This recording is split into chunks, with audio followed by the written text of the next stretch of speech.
My name is Carolyn Sales. On December 21st, I was cooking breakfast at my stove and I heard this loud bang, like a small explosion, which was enough actually to rattle the ice off my roof.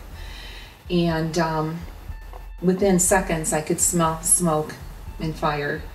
And I peeked my head out the door, and my neighbor at the same time did the same. And I said, "Is that you? Is that coming from you?" And she's like, "No, but I think we better get out of here."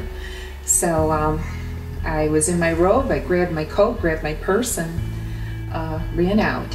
And it was an extremely cold day. It was like 4 degrees below zero. It was just a horrible morning.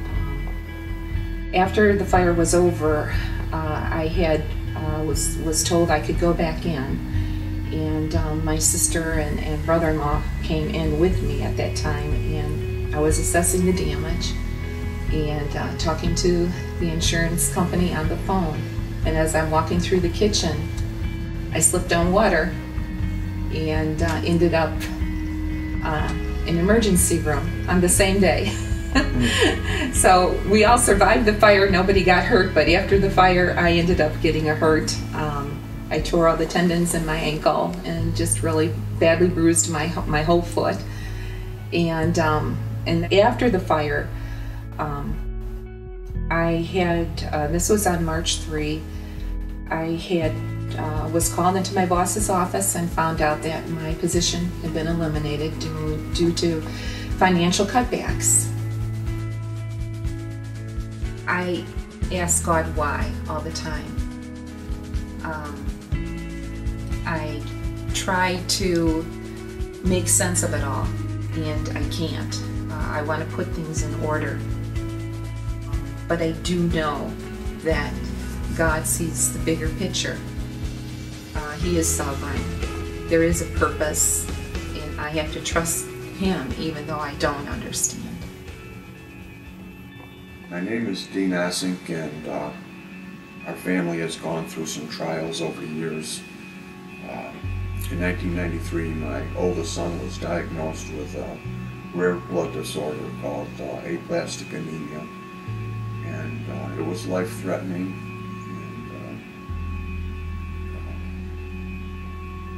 And he pulled through it. About 3 years later, I was diagnosed with multiple myeloma, and it was hard to diagnose. I had a compression fracture in C5, and a doctor looked at the x-ray here from Bayless Hospital, and he told me to get to Mayo Clinic, buy a neck brace, go to Mayo Clinic and get checked out there. So my wife and I packed the car and went up there. After about 2 days of different tests, they decided they wanted to do surgery and stabilize the compression fracture. And at that time I was still not diagnosed, and they said, well, they would, once they did the surgery, they'd do a biopsy of the tumor and they'd find out what it was. So I had the surgery done, and they told us it was multiple myeloma. They didn't really go into detail what it was, but they said it was a cancer, and my wife found a book, and she looked through it, and said it was incurable cancer, typically hit people over the age of 60, and your life expectancy was 3 years. So that was pretty devastating. Go through a series of emotions when all this happens, and